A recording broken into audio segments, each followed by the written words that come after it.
Welcome to Glasgow Film Festival and welcome to the screening of The Journey, Richard Jobson's fairly harrowing, but I say 15-minute film on the subject of sex trafficking.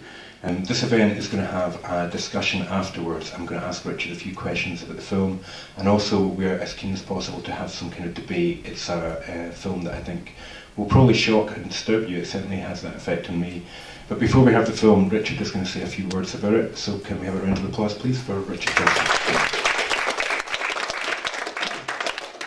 Thank you, and most importantly, thank you very much for coming along. This is one of those kind of labours of love in many ways. Emma Thompson is a person that I think people have sometimes a preconceived idea of what she's all about, and sometimes that thing about a celebrity getting involved with a charity rankles with people, and I understand that. But I think in this particular case, she was a person who felt really passionate about how these women are treated.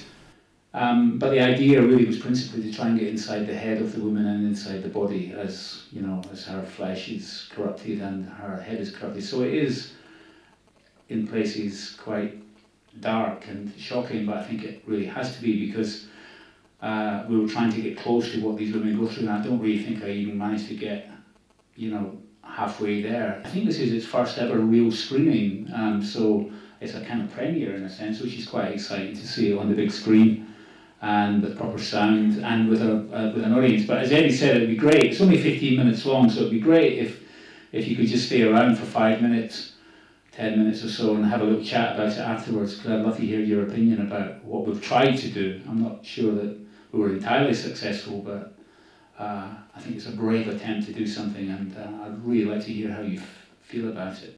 Can you tell us a little bit about why, first of all, you in particular wanted to make this film? Why were you the right filmmaker to do this? Well, I don't know if I was the right filmmaker to do it, but certainly there was something that the people who were behind the film, who were mostly women actually, the producers were all women, and most of the production team were women, which helped me a lot actually, because they wanted, sorry to answer your question in shorthand, they wanted me to make the film because they thought my work was violent. 16 years of alcohol, and especially the last thing I did, Newtown Killers, were quite violent movies, and they wanted this to have a violence about it. It's quite unusual for the cinema screening. I think you said it's the first one, but are there other methods that people can actually see the film? Yeah, we were looking at various ways. Of course, you can go down the YouTube route, and it's probably already on there. I don't know, I haven't looked, but we spoke to Apple, helped us with this film in the sense of giving us hardware, and they've got this really interesting marketing guy there who said maybe you should go through a news agency,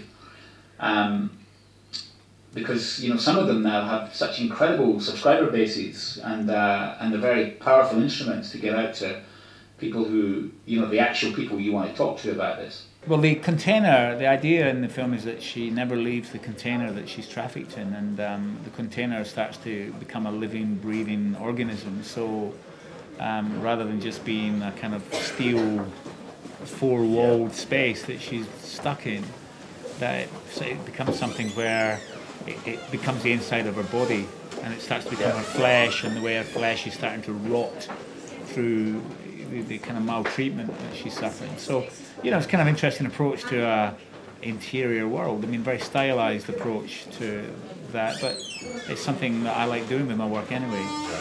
Looking at some of your other films, there seems to be quite a bit of rage in them, a bit of anger, and well, yeah, I think has that came through with, I mean, even from the old punk music thing. Has that always been with you? Have you always had that? Oh, I lost it for a bit, but what I've realised is that the stuff that, like the project I showed here tonight, The Journey, and the one I'm about to make, and the one I've just finished, Newtown Killers, I think they work best when there is that inbuilt anger there, that you're actually feeding off it. And so you're using it in a very positive way to tell a story and create characters that have, three-dimensional quality, that really fully fleshed, emotional people, and a lot of the my best work comes from that. They're kind of using the anger in a positive way, I think. So yeah, I'm still an old punk, really, I think.